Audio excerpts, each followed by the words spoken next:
जब इंसान अपनी कोताहियों का दिफा करे और दूसरों के खताओं का फैसला करे तो फैसले नहीं बल्कि दूरियां बढ़ती है। लोगों के नज़रों में अपनी अहमियत का अंदाज़ा लगाने के लिए अपनी कारकर्दगी का तज्जिया करते रहे। तुम्हारी असली पहचान तुम्हारी सोच है, बाकी सब सिर्फ जिस्मानी ढांचा है। वक्त की सख्तियाँ हमें तजुर्बा सिखाकर हमारी मासूमियत को छीन लेती है। अपनी रूह की जुस्तजू करो, अपने दिल को सिर्फ जिस्म तक महदूद न रखो।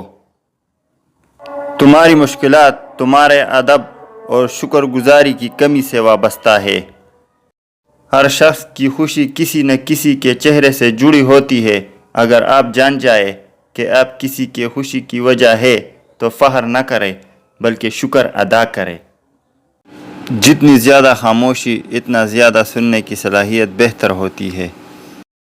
उरूज के वक़्त नज़रें नीचे रख के और अपना लहजा नरम रख के, इस तरह करने से ज़वाल की तकलीफ़ कम होती है। अपने रवैये को अपने तरबियत के मुताबिक अपनाएं, न कि दूसरों के किरदार के मुताबिक। जब इंसान के हालात बेहतर होते हैं तो उनके इर्तिका की सरगर्मियाँ बढ़ती है। आंसू को मोहब्बत और उम्मीद की गहराइयों में तब्दील किया जा सकता है, जो गम को शादमानी में बदल सकता है। टूटा हुआ दिल खुदा की तवज्जो की जानिब रुझान पैदा करता है और खुशनसीब है वो रूह जो खुदा के लिए रोती है। किसी भी चीज़ से परेशान होने की ज़रूरत नहीं। ये दर्द नहीं हमेशा रहता और ना ही ये ज़िंदगी बिल्कुल बदले और अपने दिल को खुशी और उम्मीद से भरे।